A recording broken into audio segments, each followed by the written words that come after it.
Hi, Tiffani Cappello here from A Transformed Life.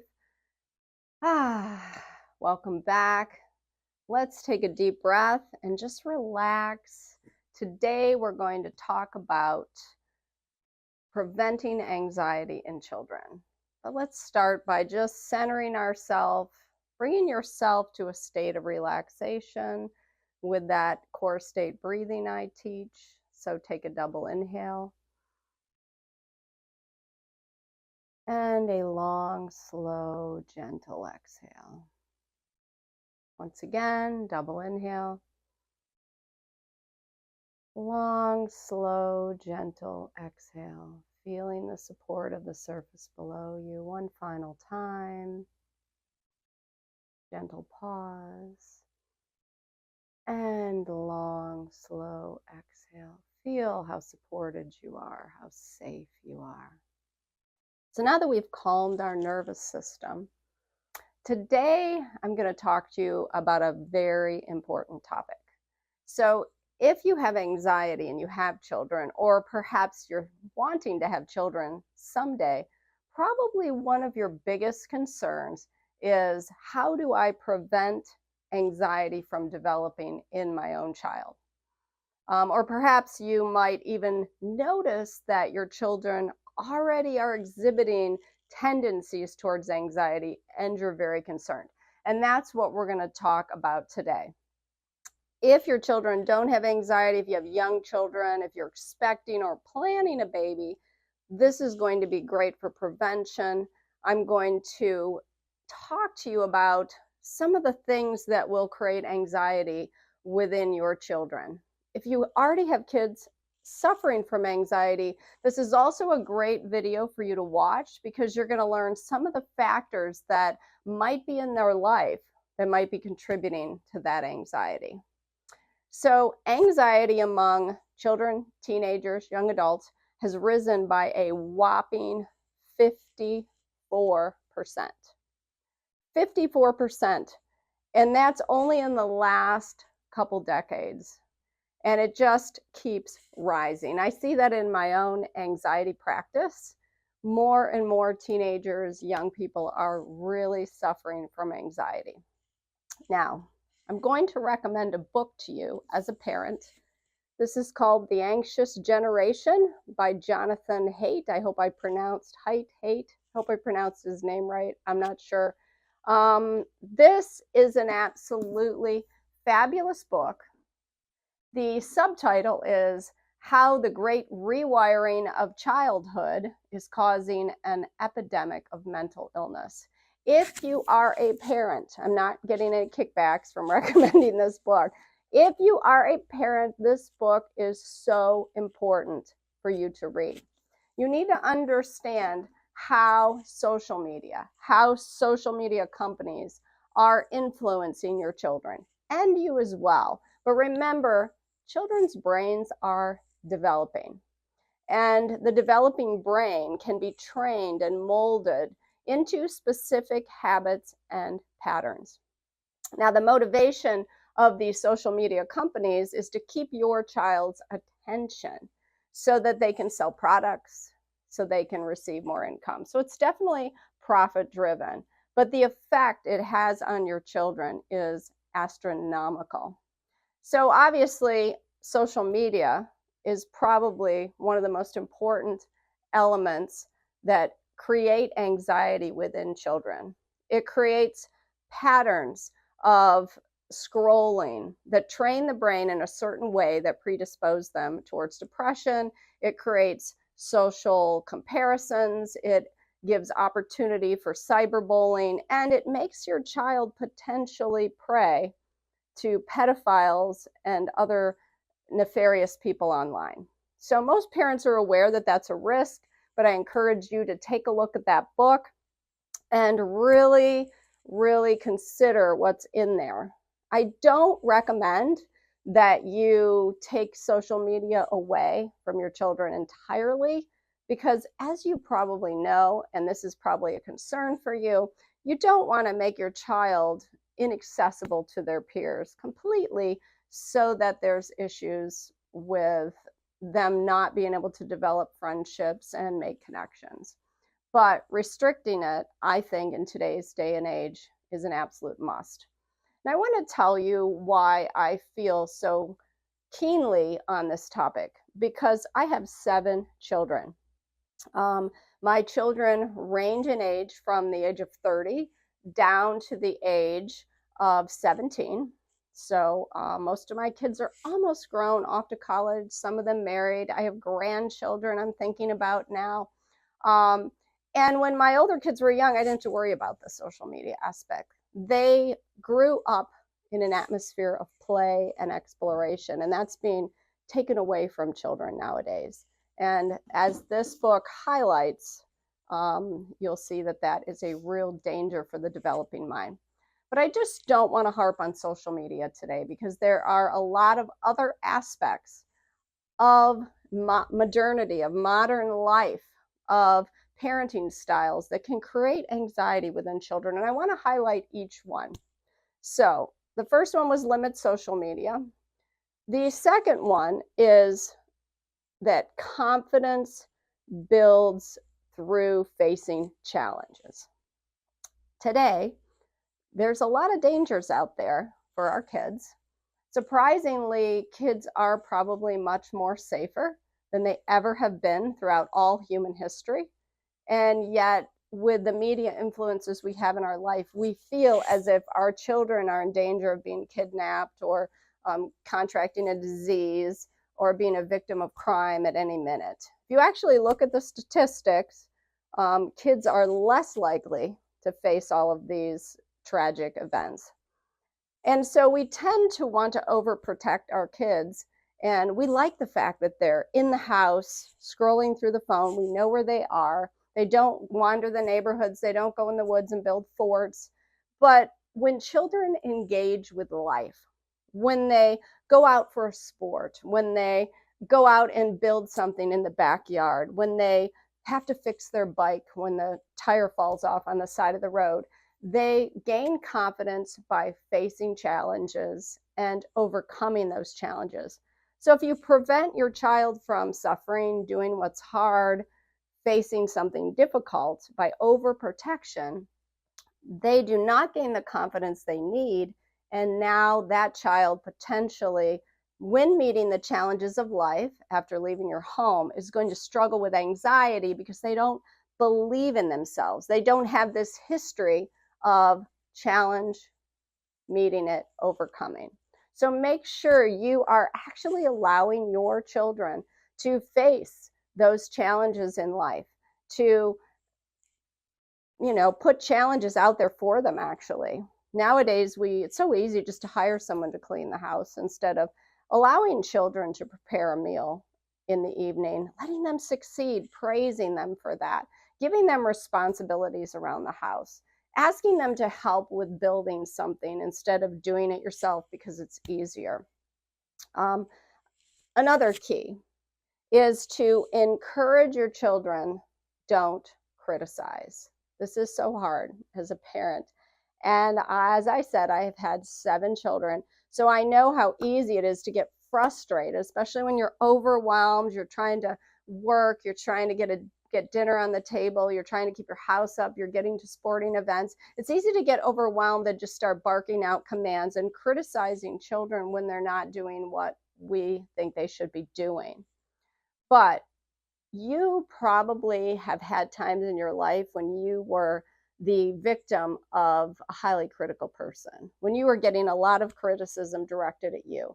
People don't change because someone's telling them how wrong and bad and inept and how they're not enough. People don't change. Calling your child lazy, telling your child, oh my God, I can't believe you got those bad grades, criticizing. That constant criticism becomes that child's identity. So try encouraging. All right, I've asked you to clean your room 3 times. Now there's going to have to be a consequence. I want you to be neat and orderly, and this is how it will benefit your life. So we can encourage a child. We can say, I know you're better than this. I know you can do better. What can we do? Let's make a plan to improve in this area. Okay, so really be cautious. For every negative statement you say to your child, try to say 5 positive, encouraging things. Think about the identity and the character you want in your child, and notice little times when they fulfill that, when they demonstrate that, and make sure to point that out. We tend to only speak to our kids when we notice something wrong because we're so busy. Focus in on what your kid is doing right and make sure you're praising and encouraging them in that area. Also, and this goes right along with the criticism element, communicate with your child, don't argue. Okay, we want as parents respectful communication. We don't want sass talk, we don't want disrespect, we do not want our kids yelling at us. If you don't want that sort of behavior coming at you, you need to show that same respect to your children. Somehow we put children in a different category and we think they don't require the same respect. You're my kid, therefore you're going to do it. You're going to do it because I said so. There's nothing wrong with being an authority as a parent, okay? If your child is young, they know they're not capable of protecting themselves, of governing themselves. So if you're too weak as an authority figure, your child is not going to feel safe. If you're over permissive and allowing your child to do things that they're not ready to handle, your child will feel inadequate and will not feel safe. So it's not about just letting your kids do whatever they want, but when you are communicating with that child, communicate the way you want to be spoken to. If your child begins to disrespect you, say, listen, this is not how we talk here. I'm going to respect you by keeping my voice calm, by keeping my temper under control, and I expect the same kind of respect. If you want to be respected as a parent, you need to model that. Yelling, screaming, slamming things around, anger directed at your child, trust me, is going to create anxiety. All right, next, don't overschedule your children. This is so vitally important. You might be a great parent, encouraging, loving, but if you overschedule your child, if you're pushing them from one activity to another and they never have that downtime to think, you are creating anxiety within that child potentially. Children need time, just like you need time. Children, especially because their brains are developing, they need time to think, to reflect on their behavior, to plan, to dream, to just rest. Allow your child to have that privilege. I know kids want to do everything. We want them to have all sorts of opportunities, but limit the amount of activities that they are permitted to do. They might not appreciate it now, but trust me, having a calm, peaceful life is worth it. Okay, next, do not tolerate bullying. Okay, now I know a lot of parents have the philosophy that, well, my kids have to learn to meet challenges, right? You just said, Tiffany, that's how they build confidence. So I'm going to let them face the bully. Okay, there's two kinds of kids. You got the kid who is pretty tough. You can encourage them, push them, teach them how to handle the bully. They're going to do that. And then you've got children who are highly sensitive. They just take everything more personally. They have this just sensitivity. They cry more easily, okay? We tend to want to toughen that kid up, but a highly sensitive child, we have to be very cautious. If you overwhelm that child's nervous system, they're not toughening up, they're weakening, okay? So if you see your child being psychologically damaged by bullying, I cannot stress to you the importance of dealing with that, okay? If you have to move your child from one school to another, if you have to do online school, if you have to speak with school officials, if you have to go over the parents' house of the other kid, whatever you have to do, and also teach your kids not to bully. I told my kids when they were young, I said, the worst thing you could do in this household is bully another person. If I find out you're stealing, I am not going to be happy, okay? But if I find out that you are bullying anyone, that is going to be the worst day of your life. You will go to that family. You will apologize to the child. You will apologize to the parents. If you have maligned that person publicly, you will apologize publicly. Okay, my kids learned, not just by that, which was a semi-threat, right? I was letting them know there's going to be serious consequences, not just by that, but also by the behavior of compassion that I modeled to my kids. Okay, please do not allow your child to be bullied. Don't let that behavior coming at them continue. It creates incredible levels of anxiety. Many of the clients I work with, 30, 40, 50 years old, are still suffering the consequences of that bullying. So while we can fix that, we can reframe the thinking, we can heal those traumas. Let's prevent them from happening in the first place. Let's make sure our kids have good self-esteem.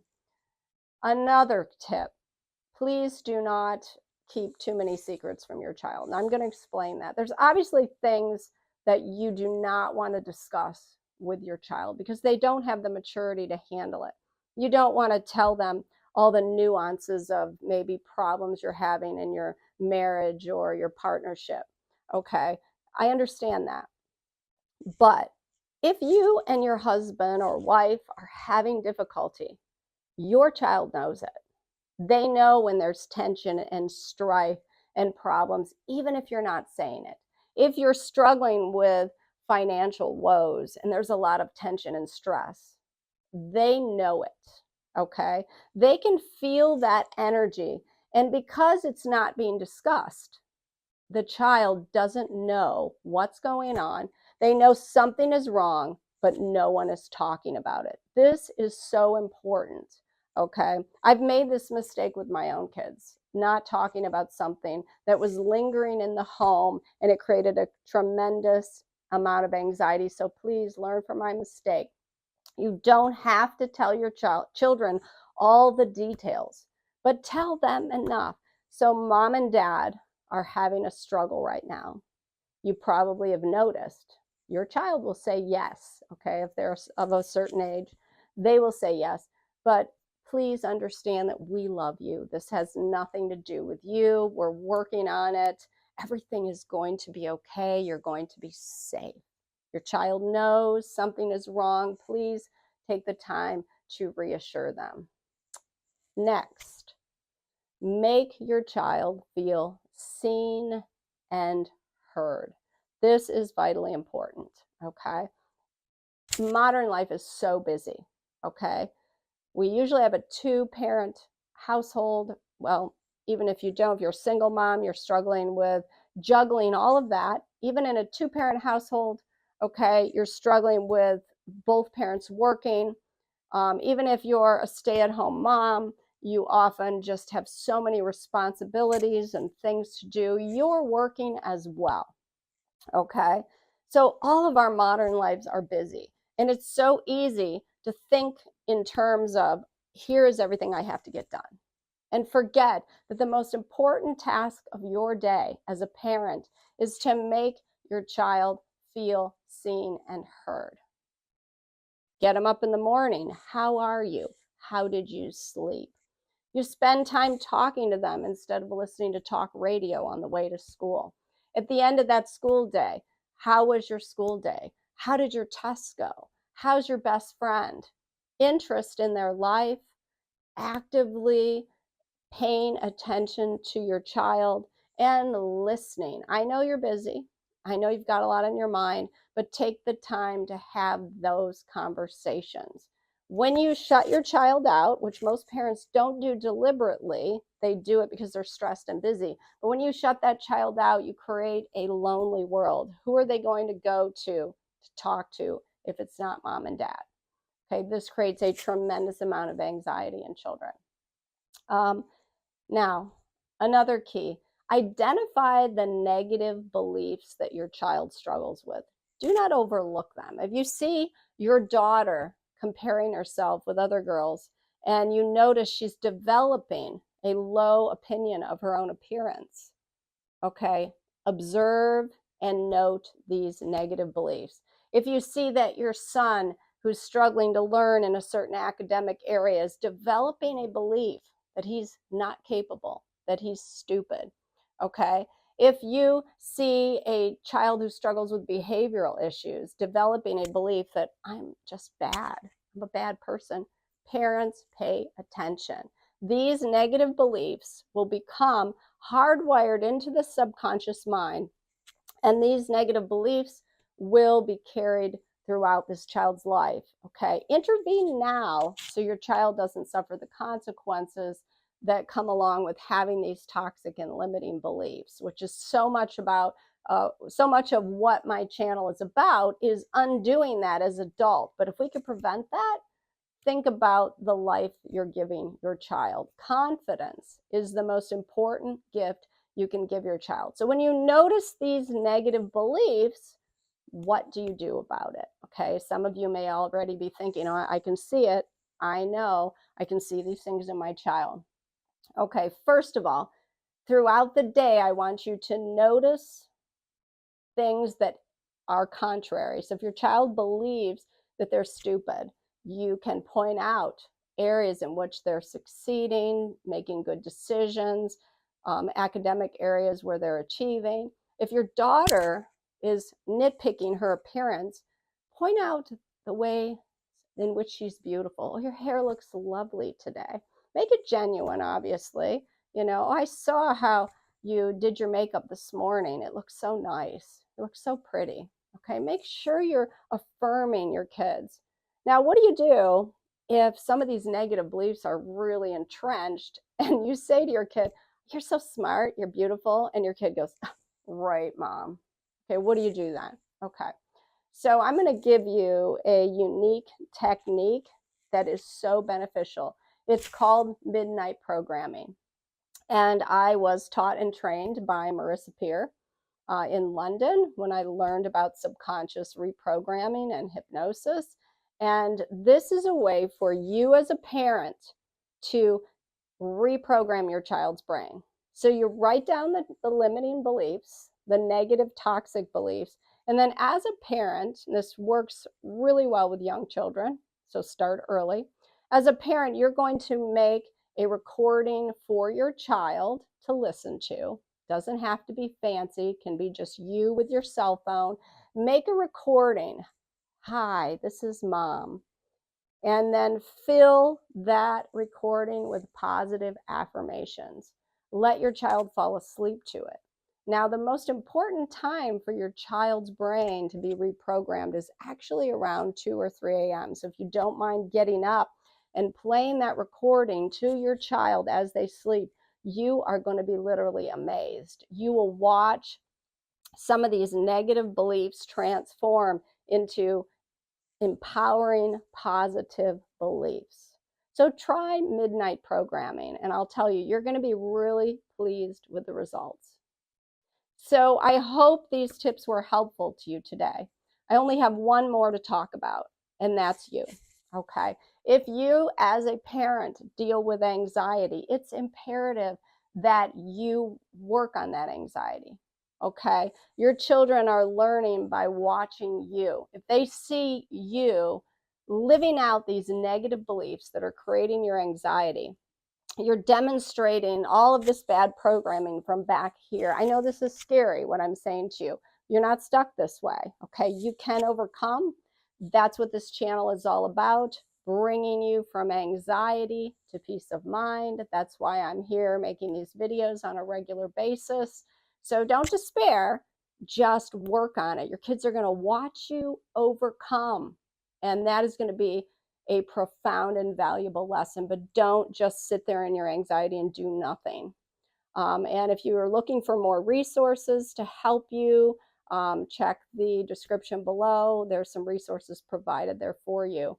And I will see you again. As usual, it's just great meeting up with you. I wish I could see all your faces. I do love you and care about you. That's why I take the time to make these videos. I want the world to be free of anxiety, and I want you to have peace of mind. So, peace.